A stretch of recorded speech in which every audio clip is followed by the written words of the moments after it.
मंडळी नमस्कार. आजच्या कृषी दर्शन कार्यक्रमामध्ये आपल्या सगळ्यांचं मनपूर्वक स्वागत. आपला भारत देश कृषीप्रधान असा. या कृषीप्रधान अर्थव्यवस्थेमध्ये शेतकऱ्याचं स्थान खूप महत्त्वाचं. पण शेतकऱ्याला या कृषी व्यवस्थेला गांजणाऱ्या अनेक समस्यांना दरवर्षी तोंड द्यावं लागतं. कारण आपलं कृषी क्षेत्र हे हवामानावर आधारित असतं. मग त्यामध्ये दुष्काळ आला, गारपीट आली, अतिवृष्टी आली, या सगळ्यांमुळे शेतकऱ्याला अक्षरशः अनेक समस्या सततच त्याच्या पाठीशी असतात. या समस्यांमधून त्याला थोडीशी मदत व्हावी किंवा उभारी मिळावी यासाठी सरकारी पातळीवर अनेक प्रयत्न केले जातात. त्यातलीच एक म्हणजे राष्ट्रीय कृषी विमा योजना. या कृषी विमा योजनेबद्दल आज आपण सविस्तर जाणून घेणार आहोत आणि त्याचा आपल्याला कसा फायदा करून घेता येईल याबद्दल देखील जाणून घेणार आहोत.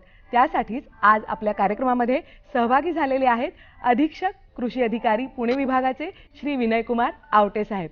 नमस्कार सर, कार्यक्रमात आपलं मनपूर्वक स्वागत. नमस्कार मॅडम. सर, सर्वात प्रथम मला सांगा की या शेती पिकांसाठीच्या पीक विमा योजनेची सुरुवात नेमकी कधी झाली आणि त्यामागचा नेमका उद्देश काय होता? ही जी काही विविध पिकं घेतली जातात, आपण मगाशी म्हटल्याप्रमाणे आपला भारत देश जसा कृषीप्रधान आहे तसं आपलं महाराष्ट्र राज्य देखील कृषीप्रधान राज्य आहे. कारण ह्या राज्यातली जी काही 11 कोटीची लोकसंख्या आहे त्याच्यापैकी जवळपास 55% लोकसंख्या ही शेतीवर आधारित आहे. त्याच्यामुळे जे करून शेतीचं उत्पन्न वाढत नाही तोपर्यंत राज्याचा विकासाची संकल्पना आपली ही पूर्णत्वास येऊ शकत नाही.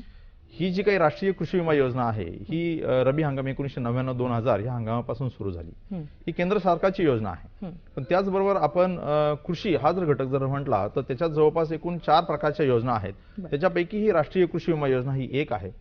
त्यानंतर दुसरी जी आहे ती ही जी काही पिकं आहेत त्या पिकांकरता हवामान आधारित पीक विमा योजना अशी दुसरी योजना आहे. आणि तिसरी की हा जो काही शेतकरी हा घटक आहे त्या शेतकरी विविध आपत्तींना तो सामोरा जात असतो. त्याचा अपघात जर झाला तर त्याचा मृत्यू होत असतो. तर अशा परिस्थितीमध्ये त्याच्या कुटुंबाला मदत देण्याकरता किंवा सहाय्य करण्याकरता अशी शेतकरी व्यक्तिगत अपघात विमा योजना आहे ही तिसरी योजना आहे. आणि चौथी योजना की शेतीमध्ये केवळ तृणधान्य पिकं किंवा कडधान्य पिकं येत नाही तर त्याचबरोबर फळपिकं सुद्धा येतात. अशा फळपिकांकरता देखील हवामान आधारित फळपीक विमा योजना महाराष्ट्र राज्याने सुरू केली आहे. अशा एकूण 4 प्रकारच्या योजना या कृषीसाठी आहेत. त्यापैकी ही जी काही राष्ट्रीय कृषी विमा योजना आहे ही मगाशी म्हटल्याप्रमाणे सन 1999-2000च्या रबी हंगामापासून सुरू झाली आहे. ती आतापर्यंत ही चालू आहे. ही खरीप हंगामामध्ये आणि रबी हंगामामध्ये ती राबवली जाते. अच्छा, ही जी योजना आहे ती कोणकोणत्या पिकांसाठी लागू आहे, त्याची काही वर्गवारी आहे का? खरीप हंगामामध्ये प्रामुख्यानं 16 प्रकारची पिकं आहेत तर त्या पिकांकरता ही योजना लागू आहे. आणि रबी हंगामामध्ये 8 प्रकारची पिकं आहेत तर त्या 8 प्रकारच्या पिकांकरता ही लागू आहे. आता ह्या योजनेमध्ये जी काही पिकं आहेत त्यामध्ये जर भाग घ्यायचं जर झालं शेतकऱ्यांना तर खरीप हंगामामध्ये 31 जुलै ही त्याची कट ऑफ डेट आहे. 31 जुलै पर्यंत शेतकऱ्यांना भाग घेता येतो.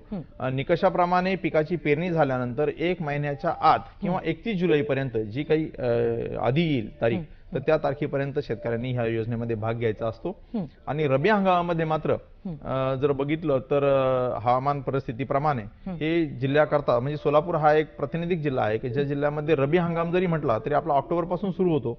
मात्र सोलापूरमध्ये जी काही ज्वारी हे प्रमुख पीक आहे तर ज्वारी पीक लवकर घेतलं जातं. आणि अशा ह्या ज्वारी पिकाकरता पीक विमा योजनेत भाग घेण्याकरता सोलापूर जिल्ह्याकरता 30 नोव्हेंबर हा अंतिम दिनांक आहे. तर उर्वरित महाराष्ट्राकरता रबी हंगामातल्या पिकांमध्ये भाग घेण्याकरता 31 डिसेंबर हा अंतिम दिनांक आहे. मात्र यात उन्हाळी हंगामातली 2 पिकं आहेत, एक तर उन्हाळी भात आणि उन्हाळी भुईमूग.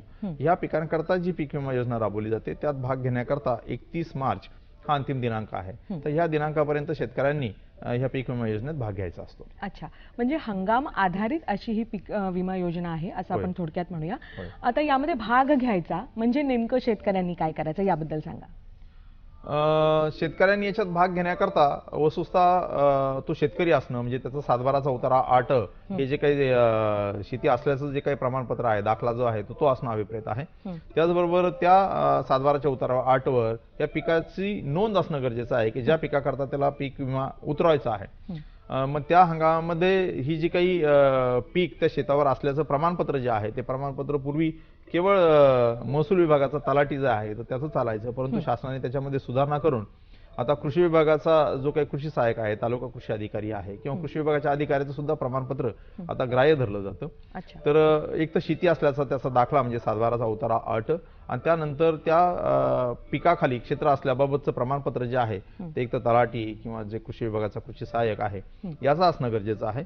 आता हे घेऊन शेतकऱ्यांनी आपल्या नजीकच्या म्हणजे जवळचे जे आहे तर प्रत्येक जिल्ह्याची मध्यवर्ती सहकारी बँक आहे, तर त्या बँकेच्या शाखेमध्ये जायचं आणि त्या बँकेच्या शाखेमध्ये जाऊन एक फॉर्म असतो, याच्यामध्ये त्याच्यावर संपूर्ण शेतकऱ्याची डिटेल इन्फॉर्मेशन असते, त्याच्यामध्ये शेतकऱ्याचं नाव, गाव, पत्ता, त्याचं बँक अकाउंट नंबर, बँकेचं नाव, कारण या योजनेमध्ये भाग घेण्याकरता बँक अकाउंट नंबर हे असणं खूप गरजेचं आहे आणि महत्वाचं आहे. त्याच्यामुळे ती संपूर्ण माहिती त्या पिकाखालचं क्षेत्र वगैरे भरून झाल्यानंतर त्या शेतकऱ्याचा जो काही संवर्ग आहे म्हणजे अल्प अत्यल्प उधारक आहे किंवा मोठा शेतकरी आहे त्या अनुषंगाने त्याच्या पीक विम्यामध्ये बदल होतो, तर तो कॅल्क्युलेट केला जातो आणि त्या ठिकाणी बँकेमध्ये ते पैसे स्वीकारले जातात आणि बँकेमध्ये पैसे स्वीकारले गेल्यानंतर शेतकऱ्याचा त्या पीक विमा योजनेतला जो काही सहभाग आहे तो अंतिम होतो. अच्छा, म्हणजे आपल्या एकूण हंगामामधल्या पिकाप्रमाणे त्याच्या प्रीमियमची रक्कम ठरते आणि ती बँकेमध्ये जमा करावी लागते. बरोबर. त्या योगे शेतकरी या योजनेमध्ये सहभागी होऊ शकतो. आता याच्या पुढे जाऊन मला असं विचारावंसं वाटतंय की विम्याचं संरक्षण आपण घेतो ते नुकसानीपासून वाचण्यासाठी किंवा त्यातनं आपल्याला मदत व्हावी यासाठी. हवामानावर आधारित असं आपलं क्षेत्र आहे, तर कृषी क्षेत्राला तर फारच समस्यांचा सामना करावा लागतो, तर नुकसान भरपाई किंवा त्यासाठी नुकसानी कशी मिळते आणि कोणकोणत्या हवामानजन्य परिस्थितींचा यामध्ये समावेश आहे त्याबद्दल सांगा. पीक विमा योजना ही जी काही राष्ट्रीय कृषी विमा योजना आहे त्यामध्ये क्षेत्र हा घटक अंतर्भूत धरला जातो. एक तर महसूल मंडल ज्याच्यामध्ये 35 ते 50 पर्यंत गावं असतात किंवा त्याच्यापेक्षा जर पीक कमी जर असेल तर तालुका हा घटक धरून ही योजना राबवली जाते. मग त्या महसूल मंडलमध्ये त्या पिकाची उंबरठा उत्पन्न पातळी निश्चित करण्यात येते. आता उंबरठा उत्पन्न पातळी पिकाची निश्चित करताना तर त्या पिकाचे गेल्या 5 वर्षातलं सरासरी उत्पादन किंवा भात आणि गहू ही जर पीक जर म्हटलं तर गत 3 वर्षातलं सरासरी उत्पादन हे काढून त्याचं जोखीम स्तराने त्याला गुणून ते पिकाचं उंबरठा उत्पन्न ठरवलं जातं. उदाहरणच घ्यायचं झालं तर आपण गहू पीक जर घेतलं तर गहू पिकाचं पाठीमागच्या 3 वर्षाचं सरासरी उत्पादकता समजा 20 क्विंटल जर आहे आणि त्याची जोखीम स्तर हा 80% आहे, तर उंबरठा उत्पन्न जे आहे तर त्याचं 20 गुणिले 0.80 म्हणजे 80% जे आहे ते 16 क्विंटल ही त्याचं उंबरठा उत्पन्न पातळी ही गहू पिकाची येते. असे प्रत्येक पिकाची उंबरठा उत्पन्न पातळी ही महसूल मंडळनी आहे ही निश्चित केली जाते. आणि ज्यावेळेस पीक विमा योजनेमध्ये भाग घेतला जातो तर पीक विमा योजनेमध्ये गारपीट असेल, अन्य नैसर्गिक आपत्ती असेल, कीड रोगाचा प्रादुर्भाव असेल, यासारख्या विविध आपत्तींमुळे जर त्या पिकाचं उत्पादन जर घटलं याच्यामध्ये तर त्या उत्पादनाची आकडेवारी जी आहे ती कृषी विभागामार्फत विविध पीक कापणी प्रयोग हे घेतले जातात. उदाहरणार्थ महसूलचं मंडळ आहे त्याच्यामध्ये किमान 10 पीक कापणी प्रयोग घेतले जातात. ते प्रत्येक पीकनुसार त्याचा आकारमान वेगवेगळा आहे, काही साठी 1 गुंठा आहे, काही अर्धा गुंठ्याचे आहेत, काही 2 गुंठ्याचे पीक कापणी प्रयोग आहेत. असे एका महसूल मंडळामध्ये 10 पीक कापणी प्रयोग घेतले जातात किंवा तालुका जर असेल तर 16 पीक कापणी प्रयोग घेतले जातात आणि त्याचा ऍव्हरेज करून त्या महसूल मंडळाची किंवा तालुक्याची चालू हंगामाची उत्पादन पातळी पिकाची ही निश्चित करण्यात येते. या चालू हंगामातली उत्पादन पातळी जर तुमच्या उंबरठा उत्पन्न पातळीपेक्षा जर कमी जर असेल तर शेतकऱ्याला जी नुकसान भरपाईची रक्कम मिळते तर ती म्हणजे उंबरठा उत्पन्न पातळी म्हणजे गहू पीक जर घेतलं तर 16 क्विंटल आणि चालू हंगामातली जर सरासरी उत्पादन जर 10 क्विंटल जर आली तर उंबरठा उत्पन्न पातळी वजा चालू हंगामातलं आलेलं उत्पादन भागिले उंबरठा उत्पन्न गुणिले विमा संरक्षित रक्कम ह्या सूत्रानुसार शेतकऱ्याला जी नुकसान भरपाईची रक्कम जी आहे ती रक्कम ही ठरली जाते. मग यात सर्वात महत्त्वाचं जे आहे ते पीक कापणी प्रयोगाच्या अनुषंगाने येणारी आकडेवारी आणि उंबरठा उत्पन्न पातळी हे 2 मूलभूत घटक आहेत. पीक कापणी प्रयोग जो आहे तो थोडक्यात आपण आपल्या सगळ्या शेतकऱ्यांना सांगूया की त्याची नेमकी काय पद्धत असते किंवा थोडक्यात त्याची काय प्रक्रिया असते. पीक कापणी प्रयोग जो विम्यासाठी केला जातो तो नाही, यात मला फक्त एक सांगायचं मुद्दा आपला राहून गेला की ही क्षेत्र पातळीवर राबवली जाणारी पीक कापणी प्रयोग आहे. यामध्ये गारपीट हा जो घटक होता ज्याच्यामुळे आता मोठ्या प्रमाणात शेतीचं नुकसान व्हायला लागलंय त्याचा अंतर्भाव करण्यात आला नव्हता, कारण गारपीट ही अत्यंत लोकलाइज अशी कॅलॅमिटी आहे याच्यामध्ये. मग महाराष्ट्र शासनाने किंबहुना म्हणजे 2011-12 पासून गारपिटीपासून जर शेतकऱ्याच्या पिकाचं जर नुकसान जर झालं तर त्या शेतीचा वैयक्तिक पंचनामा करून त्याला नुकसान भरपाई देण्याचं प्रावधान जे आहे या राष्ट्रीय कृषी विमा योजनेमध्ये पहिल्यांदा केलेलं आहे. यामध्ये गारपिटीमुळे नुकसान जर झालं त्या शेतकऱ्याचं तर त्या शेतकऱ्यांनी 48 तासाच्या आतमध्ये ज्या बँकेत त्यांनी पीक विमा भरलेला आहे तर त्या बँकेकडे संपर्क साधायचा, त्यांना लेखी अर्ज द्यायचा आणि त्या तक्रार दिल्यानंतर मग पीक विमा कंपनीचे जे काही अधिकारी आहेत आणि ते त्या क्षेत्राला भेट देऊन त्याचा पंचनामा करतील आणि ज्या प्रमाणामध्ये त्याचं उत्पादन घटलेलं आहे त्या प्रमाणामध्ये नुकसान भरपाई त्याला दिली जाते.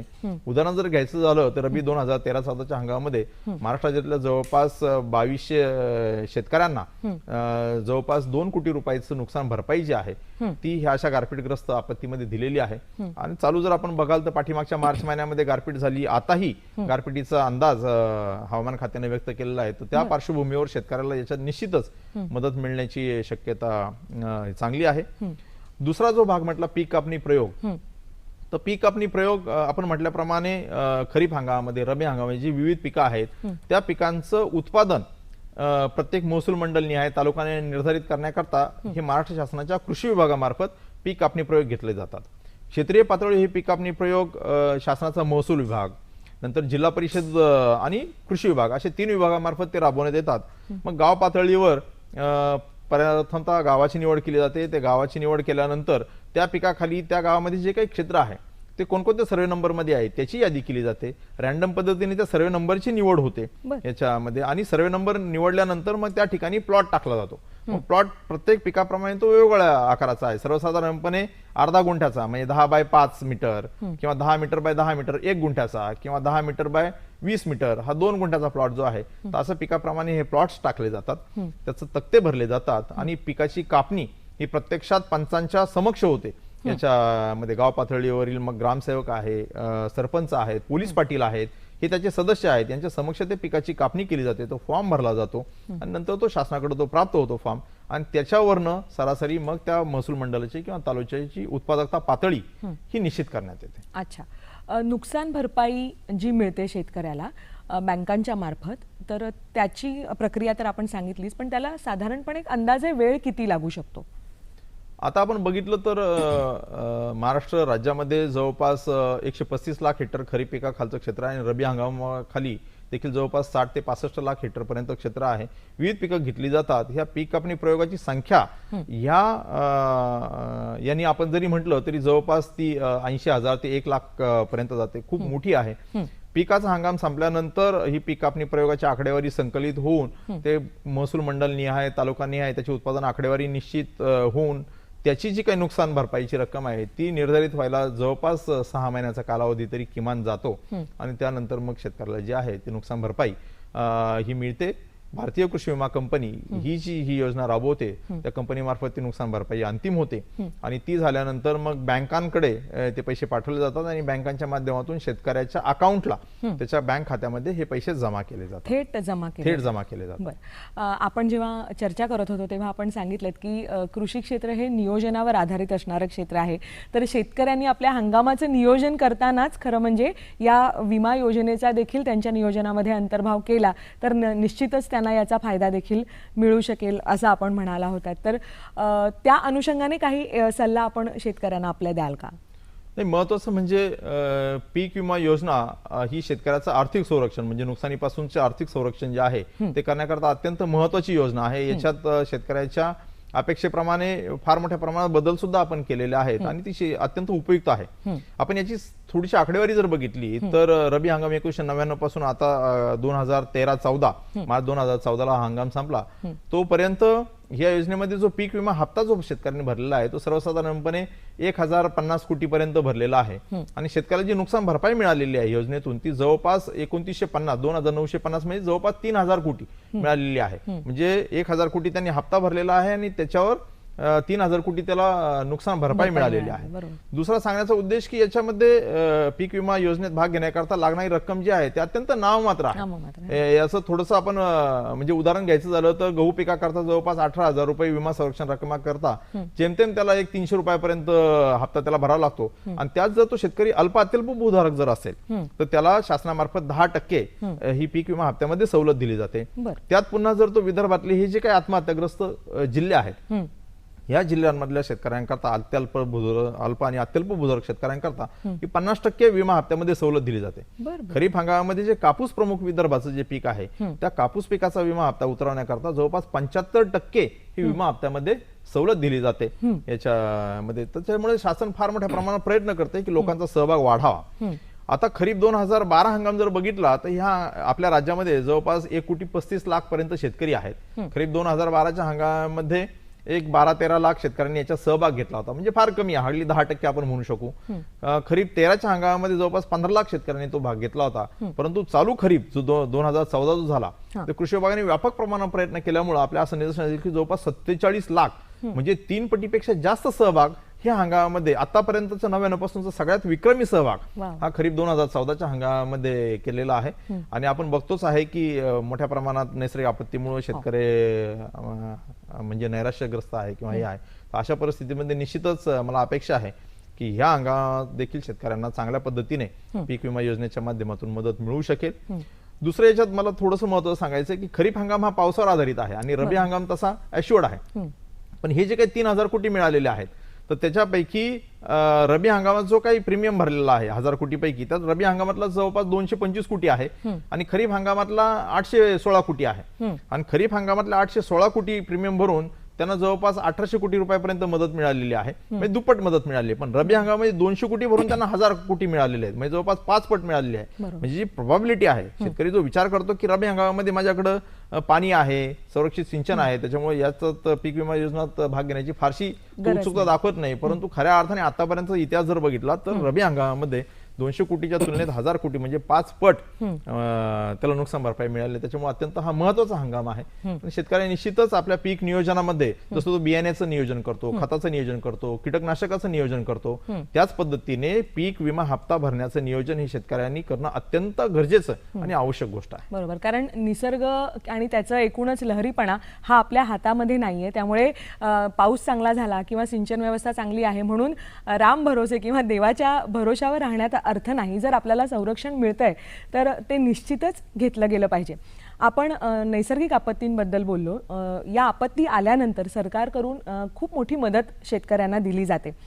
तर जेव्हा हे विमा संरक्षण असेल तर त्या परिस्थितीमध्ये सुद्धा सरकारकडून मिळणारी मदत या विमाधारक शेतकऱ्यांना मिळणार का? त्याबद्दलच्या काय तरतुदी आहेत? आपल्याकडं असं आहे की आता म्हणजे हिवाळी अधिवेशन महाराष्ट्र शासनाचं संपलं तर आदरणीय मुख्यमंत्र्यांनी जवळपास 7,000 कोटीचं पॅकेज त्याला दिलं. त्याच्यात कोरडवाहू पिकांकरता 10,000 रुपये, बागायती पिकांकरता 15,000 रुपये आणि फळपिकांकरता 25,000 रुपये मदत घोषित केली याच्यामध्ये. तर ती शेतकऱ्यांना मिळतेच, परंतु ज्या शेतकऱ्यांनी पीक विमा योजनेत भाग घेतलेला आहे याच्यामध्ये त्यांना विमा हप्त्याची रक्कम सुद्धा मिळणार आहे आणि ही नैसर्गिक आपत्तीतली शासनाने घोषित केलेली मदत आहे ही सुद्धा मिळणार आहे. याच्या संदर्भात फक्त एक सांगू इच्छितो की ह्या विमा योजनेच्या अभ्यासासाठीच मी स्पेनला आणि चीनला गेलो होतो आपल्या महाराष्ट्र भारत सरकारमार्फत. तर स्पेनमध्ये ज्यावेळेस हा विमा आम्ही जर बघितला तिथलं एक तर महत्वाची तरतूद अशी आहे की शासनाने ही पीक विमा योजनेकरता एखादा ट्रिगर जर ठरवलेला आहे की अवेळी पावसामुळे गारपिटीमुळे पिकाचं जर नुकसान जर झालं तर त्याला अशी विमा संरक्षण देण्यात येईल याच्यामध्ये. आणि त्या योजनेमध्ये शेतकऱ्यांना सहभाग घेण्याकरता आवाहन करण्यात येतं. आणि समजा त्या आपत्तीमुळे शेतकऱ्याचं प्रत्यक्षात नुकसान जर झालं तर ज्या शेतकऱ्यांनी विमा योजना असूनही विमा योजनेत भाग घेतलेला नाहीये त्यांना शासन कोणतीही मदत देत नाही याच्यामध्ये. त्यांना फक्त ज्या बाबी विमा संरक्षणाच्या बाहेर आहेत आणि ज्याच्यामुळे पिकाचं नुकसान झालं तर त्याच केसमध्ये शासन त्यांना देतं. आणि यामुळे तिथले शेतकऱ्याचा फार मोठ्या प्रमाणात सहभाग जो आहे तो विमा योजनेमध्ये असतो. कारण विमा योजनेत जर भाग जर घेतला नाही आणि त्या बाबीमुळे नुकसान झालं तर मग तुम्हाला काही मदत मिळत नाही. आपल्याकडे अजूनपर्यंत तशी परिस्थिती नाहीये, कारण लोकांमध्ये जागरूकता येणं फार गरजेचं आहे. आणि जास्तीत जास्त शेतकऱ्यांचा जसा याच्यात सहभाग वाढेल तसा याचा प्रीमियम कमी होत जाईल. आणि आता आपण जे ग्लोबल क्लायमेट चेंज बघतोय किंवा जागतिक हवामानातला बदल बघतोय तर या पार्श्वभूमीवर हे जे काही वारंवारता आहे, नैसर्गिक आपत्तीची वारंवारता जी आहे, जशी ऑक्टोबर, नोव्हेंबर, डिसेंबर महिन्यात पाऊस, आता गारपीट, पुन्हा परत पाऊस, याच्यामध्ये याची वारंवारता वाढलेली आहे. या परिस्थितीमध्ये प्रत्येक शेतकऱ्याने जागरूकपणे ह्या विमा योजनेमध्ये भाग घेणं हे फारच महत्त्वाची बाब बनली. जागरूकतेबद्दल आता आपण एवढी सविस्तर हे केलीत, आम्हाला माहिती दिलीत. पण सरकार पातळीवर आता आपल्या महाराष्ट्राचा विचार करता दुर्गम भाग खूप आहेत, अजूनही बऱ्याचशा सुविधांपासून वंचित असलेले अनेक विभाग आहेत, पण तिथेही शेती चांगली आहे, शेतकरी आहेत, मोठा शेतकऱ्यांचा वर्ग आहे. तर त्यांच्यापर्यंत ही विमा योजना पोहोचवण्यासाठी सरकार दरबारी काय प्रयत्न केले जातात? अत्यंत महत्त्वाचा प्रश्न आहे. आपण जर कृषी विभाग महाराष्ट्र शासनाचा लक्षात जर घेतला तर राज्यामध्ये जवळपास 40,000 गावं आहेत आणि आमच्याकडे प्रत्येक 2 ते 3 गावासाठी एक कृषी सहाय्यक आहे याच्यामध्ये, आणि जवळपास 12,000 अशी कृषी सहाय्यकांची संख्या आहे याच्यामध्ये. आणि त्यानंतर तालुका पातळीवर ऑफिसेस आहे, सब डिव्हिजन पातळीवर आहे, जिल्हा पातळीवर आहे, म्हणजे डिव्हिजन पातळीवर आहेत, राज्य पातळीवर आहेत. आणि या माध्यमातून आम्ही स्थानिक पेपरच्या माध्यमातून याला मोठ्या प्रमाणामध्ये प्रसिद्धी देतच असतो. भारतीय कृषी विमा कंपनी आहे ती त्यांच्या पद्धतीने प्रसिद्धी देत असते. रेडिओ, स्थानिक रेडिओवर आता FM बँड्स आहेत त्या ठिकाणी उपलब्ध, अनेक कृषी विज्ञान केंद्र आहेत त्यांचे FM बँड्स आहेत, तर त्या माध्यमातून सातत्याने याचा प्रचार करण्यात येतो. आणि मी मगाशी सांगितल्याप्रमाणे याचंच फलित आहे की पाठीमागच्या हंगामामध्ये जे 13 आणि 14 लाख पर्यंत पार्टिसिपेशन होतं ते चालू खरीप हंगामामध्ये 47 लाखापर्यंत वाढलं. याच्यामध्ये हवामान आधारित जी पीक विमा योजना आहे पाठीमागच्या खरीप हंगामामध्ये आपण केवळ 12 जिल्ह्यांमध्ये राबवली, नॅशनल प्रत्येक रेव्हेन्यू डिव्हिजन मधल्या 2 जिल्ह्यांमध्ये. त्या हवामान आधारित पीक विमा योजनेमध्ये जवळपास 12.5 लाख लोकांनी भाग घेतला आणि त्याच्यासाठी जवळपास 190 कोटी पर्यंत विमा हप्ता भरला. आणि आताच प्रथम अंदाजाप्रमाणे जी काही नुकसान भरपाईची आकडेवारी आली जवळपास 250 कोटी रुपये त्या 12 जिल्ह्यांमधल्या शेतकऱ्यांना जे आहे ते नुकसान भरपाई याच्यातून मिळत आहे. ती चांगली बाब आहे आणि शेतकऱ्यांमध्ये जागरूकता येण्यासाठी आम्ही सर्वतोपरी निश्चित प्रयत्न करतो कृषी विभागाच्या माध्यमातून. आपल्या सर्व प्रयत्नांना आमच्याकडून खूप खूप मनपूर्वक शुभेच्छा. आणि आज कार्यक्रमात सहभागी होऊन राष्ट्रीय पीक विमा योजनेबद्दल इतकी छान माहिती आपण आपल्या सगळ्या शेतकरी मित्रांना दिलीत त्याबद्दल दूरदर्शनच्या वतीने आपले खूप खूप मनपूर्वक आभार. धन्यवाद. आज आवटे सरांनी राष्ट्रीय कृषी विमा योजनेबद्दल आपल्याला अत्यंत सविस्तर अशी माहिती दिलेली आहे, त्याचा लाभ कसा घ्यायचा याबद्दल देखील सांगितलेलं आहे. तेव्हा आज या आपत्तींमधून मार्ग काढण्यासाठी आपल्याला अनेक वेगवेगळ्या पद्धतीनं योजनांच्या माध्यमातून मदत दिली जाते, आपल्याला संरक्षण दिलं जातंय. त्याचा फायदा घेऊन स्वतःला सक्षम करूया, या सर्व योजनांबद्दल जाणून घेऊया आणि प्रयत्न आणखीन नेटाने करत राहूया. तुमच्या सगळ्या प्रयत्नांना आमच्याकडून देखील शुभेच्छा. पुढील भेटीपर्यंत नमस्कार.